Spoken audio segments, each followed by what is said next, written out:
Sejam todos bem-vindos ao canal Escola Dominical Brasil. Meu nome é Vanderlei Claudiano e muito obrigado a todos que entraram aí no grupo da reunião familiar toda segunda-feira às 20 horas, tá bom?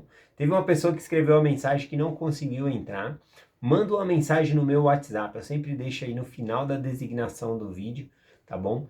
Então entra ali, manda uma mensagem para mim pedindo que eu coloque você no grupo, tá bom? Então, muito obrigado. Vamos lá para a designação do Vem Segue de hoje. Eu vou compartilhar com vocês aqui 2 Samuel, capítulo 9. Esse capítulo é incrível, eu gosto muito desse capítulo aqui, o ensinamento que ele traz. Bom, aqui vai falar um pouco da benignidade de Davi, né? Da bondade de Davi. Aliás, Davi ele não gostava nem mesmo que maltratasse os seus inimigos. Teve uma ocasião ali, né, que um jovem amalequita, ele veio até Davi dizendo que matou Saul. E aí, Saul era o inimigo de Davi, né? Quer dizer, Davi não considerava ele como inimigo, mas Saul tentava matá-lo muitas vezes ali, né? Então eles não podiam ficar perto um do outro ali por conta disso. Mas o que que acontece? Esse Amalequita, ele veio contando uma mentira para Davi, dizendo que ele matou Saul. Davi não sabia da história, né? Ele apenas ficou chocado com a morte de Saul ali, ele ficou triste, né? E aquele jovem, ele trouxe ali a notícia como se fosse uma novidade alegre, né? Ele pensou até mesmo que Davi lhe daria algum presente porque matou o inimigo de Davi. Porém, Davi se entristece e ainda fala para aquele homem, né, que havia mentido. Bom, como não temeste matar o ungido do Senhor? Então Davi manda matar aquele homem ali. Então vemos que Davi, ele ama até mesmo os seus inimigos, né? Até mesmo Saul, que sempre lhe procurou fazer mal, quando ele soube da morte de Saul, ele não se agradou daquilo. E nem daquele homem, Amalequita, que veio contando ali, falando, eu que matei Saul ali, então ele não gostou. Então vemos que Davi ele amava até os seus inimigos aí. Hoje eu vou compartilhar aqui, vou começar no versículo 1, tá bom? Do capítulo 9 aqui. Diz assim, ó. E disse Davi: há ainda alguém que tenha ficado da casa de Saul para que eu faça benevolência por causa de Jonathan? Então aqui Davi ele está procurando alguém que fosse da família de Saul, tá bom? Para ver se ele tinha como abençoar a vida daquela pessoa ali. E repare aqui no texto que ele diz que iria abençoar aquela pessoa por causa de Jonathan, né? Que era filho de Saul. Saul, Davi e Jonathan, eles eram muitos amigos mesmo, tá bom? Inclusive, depois de Saul, próximo ao reinado do trono de Saul seria Jonathan. Mas Jonathan apoiava Davi e sabia que Davi seria o próximo rei. E nunca ele tentou usurpar ali do poder ou tentar matar Davi para que ele fosse o rei ali depois do pai dele, tá bom? Então Jonathan ele era uma pessoa incrível também. A amizade de Davi e Jonathan era muito bonita. E aqui ele fala que quer usar de benevolência a algum parente, né, da casa de Saul. Se tivesse muitos, ele abençoaria a todos, né? Mas ele queria usar de benevolência, de abençoar a vida dos que havia ficado ali da casa de Saul, por causa de Jonathan. Por que que ele fala aqui que é por causa de Jonathan e não por causa de Saul? Você sabia que Davi e Jonathan, eles tinham uma aliança? Essa aliança está escrita aqui em 1 Samuel, capítulo 20, versículo 14 em diante, né? Disse assim Jonathan: porventura não usará comigo de benevolência do Senhor? Nem tampouco cortará da minha casa a tua benevolência eterna. Então, Jonathan está pedindo ali para que ele use de benevolência quando ele fosse rei a abençoar, né, os parentes que ficassem dele ali. E fez Jonathan aliança com Davi. E Jonatas fez Davi jurar de novo. Portanto, o amava, porque o amava com todo o amor da sua alma. É muito bonita essa amizade aqui de Jonathan e Davi, né? Que fala de uma maneira tão sincera ali, que um amava o outro como amava a própria alma ali, né?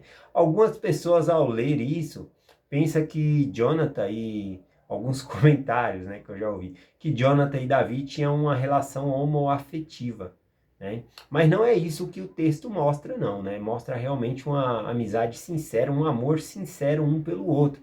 sem ter contato físico, tá bom? Se houvesse algum tipo de relação entre os dois que fosse homoafetiva, a Bíblia escancararia aqui, tá bom? A gente vê que a Bíblia não esconde o defeito dos seus heróis, tá bom? Aquele que é herói, a Bíblia mostra claramente ali que ele fez coisa errada também, e se tivesse sido o caso aqui, também seria exposto, tá bom? Mas a Bíblia não mostra isso.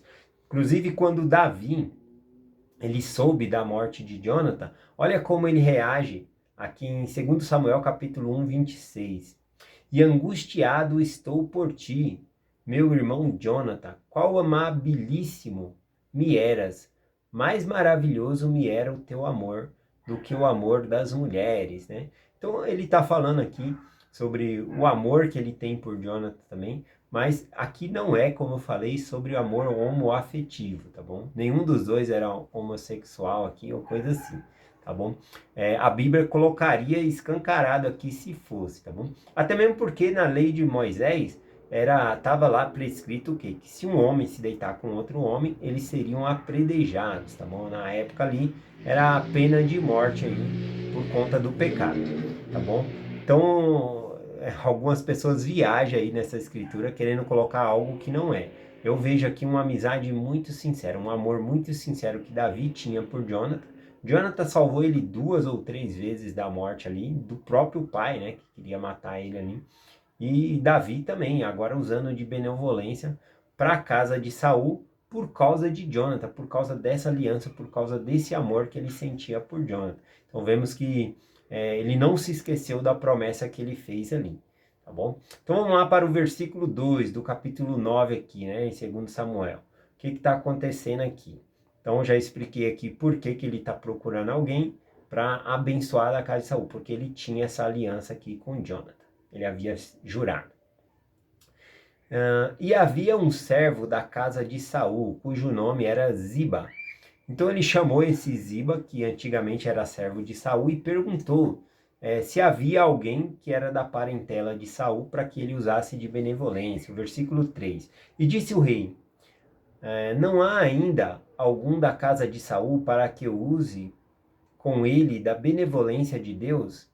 Então disse Ziba ao rei, ainda há um filho de Jonathan, aleijado de ambas os pés. Bom, então ele fala que só resta um da casa de Saul, que era um filho de Jonathan, que inclusive ele era aleijado ali de ambos os pés, tá bom? O que aconteceu para ele ser aleijado? Quando ele tinha 5 anos de idade ali, tá bom? Esse filho de Jonathan aqui, o que aconteceu? O pai dele morreu, Jonathan, e também Saul. E quando levaram a notícia para casa, né, a ama ficou desesperada, né? Ficou desesperado ali com a notícia, então pegou o filho de Jonathan e saiu correndo desesperada ali. E por que ela saiu desesperada? Porque naquelas épocas ali de guerra, quando matavam um rei, né, eles pegavam e vinham até a família ali, a casa, e matavam todos da casa, para que não houvesse sucessor ao reino. Então, por isso que ela pegou a criança e saiu correndo, né? E o que acontece? Ela deixou a criança cair, e essa criança quebrou ambos os pés, tá bom? E por isso ela se tornou coxa, aleijada aí, tá bom? Então, isso aconteceu quando essa criança tinha 5 anos de idade. E agora Davi, já como rei, está procurando, né, alguém da parentela de Saul, e encontra então esse homem por causa que Ziba, né, falou sobre ele, tá bom? E o nome desse menino era Mefibosete. Mefibosete. Eu já treinei esse nome aqui várias vezes. É difícil para mim falar esse nome, tá bom? O nome dele era Mefibosete. E Mefibosete, né, na tradução aqui do hebraico, significa o que traz vergonha, tá bom? Eu acredito que não era esse o nome dele, que foi dado esse nome. Acredito que o autor, muitas vezes ao prescrever a escritura ali, a história, ele coloca o nome de acordo com a característica. E como só havia ficado ele e ele ficou aleijado, né, é possível que ele tinha vergonha dele ser o único da casa de Saul, e que também havia quebrado os pés ali, dependendo, sendo um dependente, né, ali na casa ali. Então era difícil, as pessoas tinham que cuidar dele. Então aqui esse nome se refere ao que traz vergonha, tá bom? Então ele se sentia envergonhado por conta da situação que ele vivia. Bom, mas aí vamos continuar aqui o versículo 4. O que Davi disse? E disse o rei: onde está ele? E disse Zipa ao rei: eis que está na casa de Maquir, filho de Aniel, em Lodebar. Lodebar é o nome da cidade na qual ele estava ali. Agora veja bem que interessante. Esse Lodebar, em hebraico, significa sem pasto. É uma terra sem vida. Então, possivelmente, ele foi para esse lugar sem vida, sem pasto, sem nada lá, porque lá não achariam ele, né? Porque conforme eu falei, quando eles matavam o rei, eles tentavam ali matar toda a sua descendência para não ter sucessor ao trono. Então ele fugiu para um lugar bem longe. Então veja, boy, ele estava num lugar sem vida, sem pasto, sem nada. O nome dele era vergonha, né? É o que traz vergonha ali. Então olha a vida desse homem como era. E dessa vez aqui o rei está chamando ele para usar de benevolência. Ele não sabe ainda, né? Mas ele manda buscá-lo ali. Ah, continuando aqui, o versículo 6. E indo Mofibosede, filho de Jonatas, o filho de Saul, a Davi, se prostrou com o rosto em terra e inclinou e disse Davi, Mefibosete, e ele disse, eis aqui teu servo. E disse Davi, não temas. Por que Davi fala que não temas, né? Porque possivelmente ele fala, nossa, a minha família sempre perseguiu a família de Davi, né? Sempre fez mal à família de Davi. E o meu avô, Saul, tentou matá-lo várias e várias vezes, né? Eu estou aqui agora, ele vai me matar, né? Mas Davi fala para ele, não temas. Eu achei bem interessante aqui. Porque de certo usarei contigo de benevolência, por causa de Jonathan teu pai, e te restituirei todas as terras de Saul, teu pai, e tu continuarás comerá do pão da minha mesa. E então disse ele e inclinou e disse.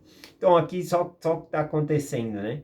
Ele chamou esse Mofibosede aqui, que significa aquele que traz vergonha, aquele que trouxe vergonha. Ele trouxe esse homem, né, de uma terra sem pasto, sem vida, e ele falou: agora eu vou te dar todas as terras de Saul e vários servos para cuidar dessa terra também, para você ter o fruto dessa terra. Qual que é a reação, né, desse homem? Esse homem então ele se curva ali perante o rei Saul e diz, né, ele se inclinou e disse: quem é teu servo para que tu teres olhado para um cão morto, tal como eu?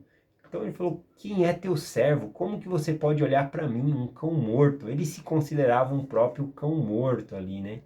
Então, Davi está resgatando ele daquela condição, de um lugar sem vida, e também resgatando ele daquele próprio nome que ele tinha, né, de vergonha. Agora ele teria uma vida mais decente. E mais, Davi falou: agora você vai comer toda vez na minha mesa, tá bom? Então eu convidava ali ele para comer, significava que ele adotou, ele comia junto, né, no texto, se você ler todo aqui, ele comia como se fosse qualquer um dos filhos de Davi, né? Eles comiam juntos à mesa ali. Então ele engrandeceu, né, este homem que Mofibesete, né, esse que traz a vergonha, ele engrandeceu ele. Por quê? Será que Davi ofereceu ajuda a ele e usou de benignidade por causa que ele queria algo em troca? Não. Aquele homem não tinha nada para oferecer, né? E ele foi muito abençoado simplesmente por ele pertencer a uma família na qual Davi ele tinha uma aliança de usar de benignidade, de usar de bênção para aquela família, né? E nós podemos fazer até uma alegoria, né? Quando nós entramos para o Evangelho de Jesus Cristo, quando nós pertencemos à família de Deus, nós temos muitas bênçãos. Não que somos merecedores dessa bênção, né? Deus ele usa de benignidade, de sua bondade para nos abençoar e nos elevar. Ele vai nos tirar de um lugar sem vida para levar para um reino celestial, cheio de glória, cheio de felicidade, tá bom? Então nós devemos pensar nesse aspecto. Como aquele homem foi redimido por Davi, nós vamos ser redimidos pelo nosso Salvador Jesus Cristo. Finalizando aqui, né, falando sobre Mefibosete, ele comeu pão na mesa de Davi todos os dias da sua vida. E ele teve servos e servos, né? Então é muito interessante isso.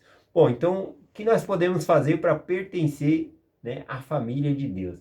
Só uma coisa, né, que todos nós, na verdade, que nascemos aqui na Terra, nós somos filhos de Deus. Tá bom? Toda a humanidade são irmãos, nós somos irmãos e irmãs. Tá bom? Mas quando nós nos batizamos, novamente nós nos tornamos filhos de Deus. Deixa eu explicar isso, tá bom? Todos que nascemos aqui na Terra somos filhos do Pai Celestial e por isso somos irmãos.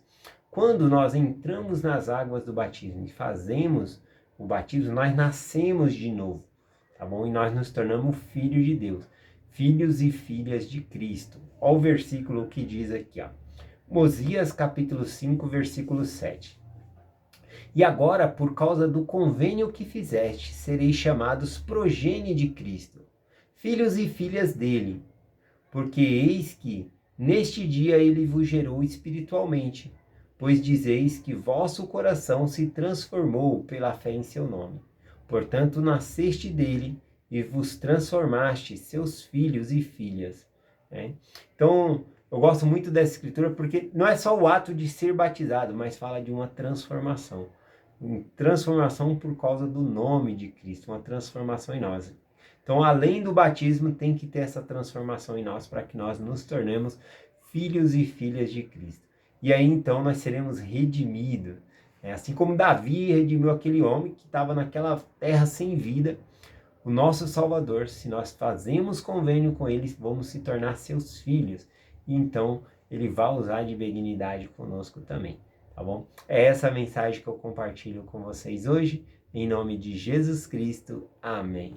Até amanhã.